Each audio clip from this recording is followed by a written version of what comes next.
Rappelez-vous de vous abonner et liker la vidéo. Si nous suivons la voie de la religion, quelle qu'elle soit, ou du Coran, nous pouvons rester en bonne santé toute notre vie, à condition de ne pas contracter de maladie. Le frère a posé une question. Il est guérisseur spirituel et il soigne sans incision, sans utiliser de couteau et traite des patients, etc. Il s'agit de spiritualité, de guérison du corps, de guérison de l'âme. En fait, mon frère, en ce qui concerne la guérison spirituelle, il existe une véritable guérison spirituelle et quelque chose qui relève de la tromperie. Il y a un monde de différence entre les deux. Il existe de nombreuses guérisons spirituelles publiques réalisées par des missionnaires et j'ai assisté à certains de leurs programmes avec des missionnaires chrétiens. Ils font monter une personne sur scène, la personne est infirme et elle se met à marcher. La personne qui est aveugle, elle se met à voir. Et nous en voyons beaucoup. Et je ne sais pas si vous avez vu, mais j'ai vu de nombreux documentaires qui ont essayé de révéler comment ils font, comment ils s'y prennent. Et dans notre Islamic Research Foundation, nous sommes une organisation de recherche sur l'islam et les religions comparées. Et nous essayons de rassembler des documents traitant de ces sujets. Il existe de nombreux documentaires qui montrent comment ils procèdent, comment ils dupent le public. Par exemple, ils montrent une personne infirme assise dans le public. Le guérisseur s'approche, prend la canne et dit « Au nom de Jésus, cours !» Et la personne se met à courir, mais celle qui commence à courir est celle qui était assise à droite. La personne infirme était assise à gauche. Nous comprenons que tout cela est préparé à l'avance, c'est prémédité. Ce que je leur dis, c'est que si vous êtes vraiment un guérisseur spirituel, venez à l'hôpital, et moi, je suis médecin, je leur dis « Venez directement dans mon hôpital, tout près. Si vous guérissez, toute la famille se convertira. Donc, si vous êtes un guérisseur spirituel et que c'est vraiment la vérité, il nous faudrait des centaines de personnes comme vous. Nous n'aurions plus besoin de tous ces hôpitaux publics. Vous savez, l'hôpital Ner, l'hôpital Sin, l'hôpital Caïm. Nous vous embaucherions. Ce que nous devons réaliser, c'est est-ce la vérité ou non ? Oui, il existe des choses de nature spirituelle. Comme par exemple, le Coran dit que les versets du Coran peuvent être utilisés pour la guérison. Mais ce que nous comprenons en islam, c'est que la personne qui guérit est Abd al-Wahhab al-Shafi'i.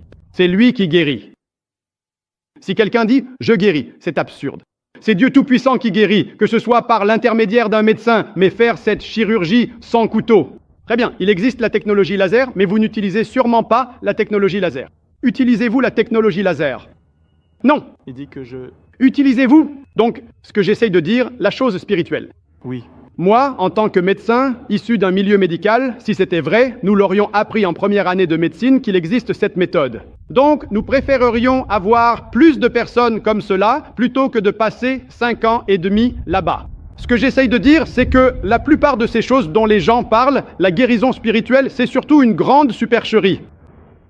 Ils essaient juste de gagner de l'argent rapidement, de faire de l'argent facile. Mais, il y a Dieu Tout-Puissant, mashallah. Il y a des versets du Coran qui peuvent t'apporter la paix intérieure, qui peuvent te soigner. Il existe certaines maladies que la science ne peut pas comprendre, qui dépassent la compréhension scientifique. Il peut y en avoir, mais ce que nous voyons aujourd'hui, principalement dans ces séances de guérison spirituelle, dans de grands rassemblements, selon moi, ce n'est rien d'autre qu'un coup de publicité. Et toutes ces personnes qui guérissent, j'aimerais t'inviter, frère, allons demain ensemble à l'hôpital Sin. D'accord. Et tu guéris les gens. Mieux vaut t'avoir, toi, que 50 médecins. La guérison, en général, ce que nous appelons une guérison.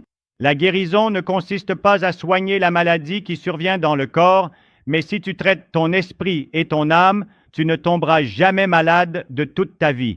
Donc les soins préventifs, ce que nous faisons au quotidien, la prière, la namaz, si nous le faisons correctement, nous n'aurons jamais de problème de santé. Si tu comprends la science, c'est la science de la puissance de Dieu et comment l'utiliser dans notre vie quotidienne, le lien entre la puissance de Dieu et le corps humain. Si tu comprends cette science, 99% de la santé humaine, la science médicale n'a pas compris la science de l'esprit et de l'âme, car c'est une science occidentale. C'est une science qui ne concerne que le corps. 99% de la connaissance concerne uniquement l'esprit et l'âme, une connaissance secrète qui a été perdue en Inde. Et aujourd'hui, je suis un étudiant en sciences, j'ai abandonné ma religion, le jaïnisme, j'ai arrêté d'aller au temple et de faire d'autres choses pendant 20 ans après avoir appris cette science. Et quand j'ai découvert en 1992 la guérison spirituelle, le Reiki et la guérison pranique qui venaient de l'étranger, ces étrangers enseignent notre propre science en Inde. La science qui existait il y a 5000 ans en Inde, la science védique, le jaïnisme, l'islam, peu importe, qui a été perdu parce que la science occidentale a pris le contrôle de notre corps humain et de notre santé. Et cette science a été découverte uniquement pour tuer les virus et les bactéries. Répondez à question. C'est un poison chimique. Frère, c'est le moment des questions-réponses, pas le moment des discours. Nous avons compris votre question. Vous dites que si l'on connaît cette guérison spirituelle, on n'attrapera jamais de maladie physique. Je ne suis pas d'accord avec vous. Oui, si vous pratiquez, il peut y avoir certaines occasions où il y a moins de chances de contracter des maladies, mais si vous dites que vous n'en aurez jamais, je ne suis pas d'accord avec vous. Je ne suis pas d'accord avec vous. Ce que vous devez comprendre, c'est que je sais qu'il y a certaines... Par exemple, vous avez parlé de la namaz. Je peux faire une conférence sur les bienfaits scientifiques de la salat. Je peux donner une conférence d'1 heure sur les bienfaits scientifiques de la salade. Par exemple, la meilleure partie de la salade est le sujoud. Lorsque vous faites le sujoud, vous placez la partie la plus haute de votre corps, le front, sur la partie la plus basse du sol. Et lorsque nous faisons cela, nous constatons qu'il y a un meilleur afflux de sang vers le cerveau. Cela rend le cerveau en meilleure santé. Il y a moins de risques d'avoir des engelures. C'est une maladie de la peau du visage. Lorsque vous faites le sujoud, il y a un drainage de l'arbre bronchique. Donc, moins de risques d'avoir une bronchectasie.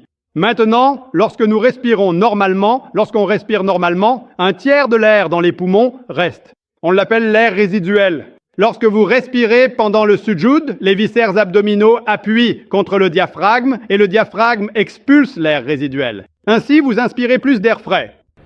Donc, en inspirant plus d'air frais, il y a moins de couches respiratoires, vos poumons restent en bonne santé, moins de risques de maladies pulmonaires. De plus, il y a un retour veineux accru des viscères abdominaux, moins de risques d'avoir des hémorroïdes. Lorsque vous vous relevez de la position de